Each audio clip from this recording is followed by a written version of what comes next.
জীবনে তো আকাশ ছোঁয়া স্বপ্ন সবার থাকে, কেউ বা পূরণ করতে পারে, আবার কেউ বা মাঝপথেই থেমে যায়। শুক্রবারের কিছু স্পেশাল রান্নাবান্না নিয়ে থাকছে আজকের ব্লগটি। হ্যালো এভরিওয়ান, আসসালামু আলাইকুম, welcome to my new video. কেমন আছেন আপনারা সবাই? শুক্রবার মানেই সবার জন্য একটা স্পেশাল দিন। এই দিনে সবাই টুকিটাকি ভালো মন্দ রান্নাবান্না করে।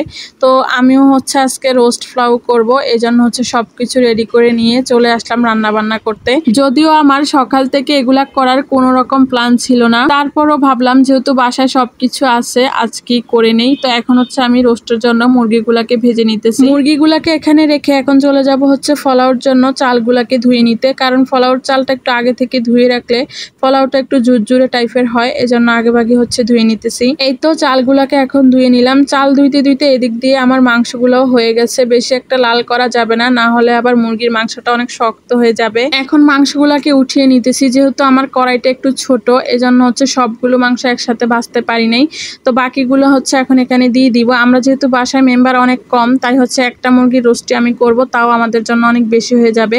আর এদিকে আমি ফলাউর জন্য গরম পানি দিয়ে দিলাম চুলায়। আর যেহেতু মুরগিগুলোর সাথে একটু একটু পানি ছিল, এই জন্য তেল ছিটতেছে গায়ে, তাই এখন ঢেকে দিলাম। আর এদিকে দেখি আমার একটা পর্তুলিকা গাছে সুন্দর ফুল ফুটে আছে, যেটা দেখে মনটা একদম ভরে গেল। আমি খুশি মনে রান্নাগুলা করতেছি। আর এখন চলে আসলাম দুধ রেডি করতে। বাসায় লিকুইড দুধ ছিল না, তাই গুঁড়া দুধ দিয়ে আজকে রান্নাগুলা করব। তো এখন আমি 2টা প্যাকেট নিয়ে নিয়েছি, হালকা একটু বেটারের মতো তৈরি করব। হালকা একটু পানি দিয়ে একটা ব্যাটার তৈরি করে নিলাম। এরই মাঝে রোস্টার মুরগিগুলা ভাজা হয়ে গেছে, তো মুরগিগুলাকে উঠিয়ে নিছি। আর এখন চুলায় বসিয়ে দিব ফলাউটা। তো এখানে আমি একটা কড়াই দিয়ে দিলাম, আর কড়াইটাতে এখন তেল দিয়ে দিব। তো বেরেস্তা করার জন্য ফার্স্টে আমি পেঁয়াজগুলাকে ভেজে নিব। যেহেতু সকাল থেকে কোনো রকমের প্ল্যান ছিল না, আমি সবকিছুই তাড়াহুড়ো করে রেডি করছি। আবার মাথায় আরেকটা টেনশন, আপনাদের ভাইয়া নামাজ পড়ে আসলে তো তাকে এগুলা দিতে হবে, তাই অনেক তাড়াহুড়ো করেই রান্নাগুলা করলাম। তারই মাঝে আবার ভিডিও শুট করা, সবকিছু মিলে কিন্তু অনেক কষ্ট হয়েছে আমার। আর যেহেতু সবকিছু আমি একা একাই করছি, এজন্য একটু কষ্ট হয়ে গেছে। তো যাই হোক, তারপরে পছন্দের খাবারগুলো সবাই মিলে একসাথে খেতে অনেক ভালো লাগে। আর এখন আমি কিছুটা বেরেস্তা উঠিয়ে রাখলাম লাস্টে দেওয়ার জন্য। আর এখন বাকিগুলোর ভিতরে আমি বাটা মশলা দিয়ে দিলাম। আর এখন দিয়ে দিব তেজপাতা, এলাচ, দারচিনি সবকিছু দিয়ে হালকা একটু ভেজে দেন ধুয়ে রাখা চালগুলাকে এখানে দিয়ে দিব। একটা সময় ছিল আমি ফলাউর পানিটা ঠিক মতো দিতে পারতাম না, কিন্তু এখন করতে করতে একটা অভিজ্ঞতা হয়ে গেছে, তাই এখন ইনশাল্লাহ অনেক ভালোই পারি। আসলে মানুষ পারে না এমন কিছুই নাই, চেষ্টা করলে সবকিছুই সম্ভব হয়। আমি যখন আগে পোলাও করতাম, তখন হয় আমার আম্মু না হয় আমার শাশুড়ি, দুজনের থেকেই পানির পরিমাণটা জেনে তারপর পানিটা দিতাম। আর এখন একটু লবণ দিয়ে দিলাম। আর চালটা এখন একদম হয়ে গেছে ঝুরঝুরে টাইপের, তাই দুধ দিয়ে দিলাম। আর ওই যে গরম করা পানিটা দিয়ে দিছি।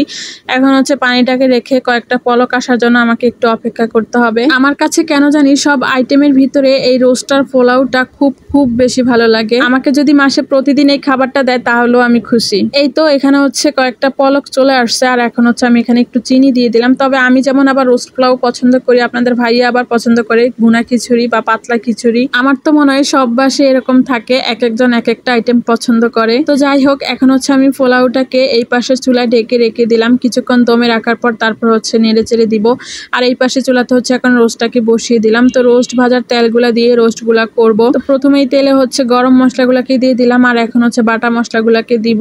যেহেতু হাতে অনেক তাড়া ছিল, তাই আমি অনেক তাড়াহুড়ো করেই করতেছি। এরই মাঝে আপনাদের ভাইও কিন্তু অলরেডি চলে আসছে, তাই আমার তাড়াটা আরো বেশি করে বেড়ে গেছে। সে এসে বলতেছে এতক্ষণ লাগে রান্না করতে। তো আমি বলতেছি ভাই, তুমি আমার জায়গায় এসে রান্না করে দেখো, পুরো একটা দিন লাগিয়ে ফেলবা। আসলে ছেলেরা যদি বুঝতো যে রান্না করাটা কত কঠিন, তাহলে মনে হয় আর এই কথাগুলা বলতো না, তাই না? তো মশলাটা হওয়ার পর আমি দুধের বেটারটা এখানে দিয়ে দিছি। আর এখন আমি ভেজে রাখা মাংসগুলাকে দিয়ে দিতেছি। আমি কালারটা আরো কম করতে চাইছি, তারপরে একটু বেশি কালার হয়ে গেছে মনে হয়। তো এখন মশলাগুলোর সাথে সবগুলো মাংসকে ভালোভাবে মিশিয়ে দিছি, দিয়ে ডেকে রাখলাম। আর এখন চলে আসলাম পোলাওগুলা দেখার জন্য।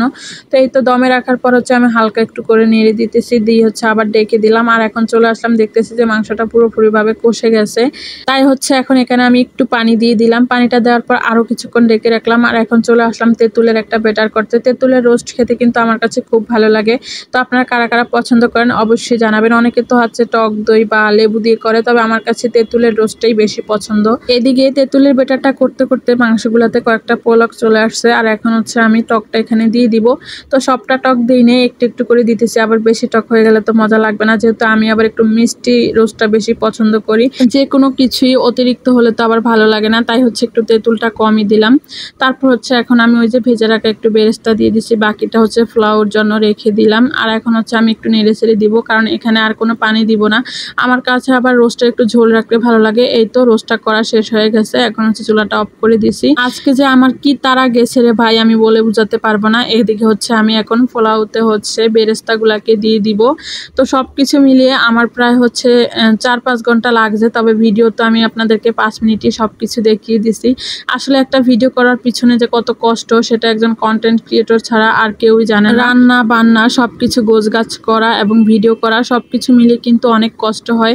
তো যাই হোক, তারপরে হচ্ছে আপনাদের সাথে শেয়ার করতে পেরে অনেক অনেক ভালো লাগে। রান্না বান্না তো সব শেষ করলাম, এখন চলে যাব হচ্ছে খাওয়ার জন্য। এখন আপনাদের থেকেও বিদায় নেওয়ার সময় চলে এসেছে, তবে বিদায় নেওয়ার আগে একটা কথা বলতে চাই। আমার ভিডিওটি যেখান থেকে দেখতেছেন অবশ্যই একটি লাইক, কমেন্ট এবং শেয়ার করে দিবেন। ভালো থাকবেন সবাই, দেখা হবে নেক্সট ভিডিওতে। আল্লাহ হাফেজ।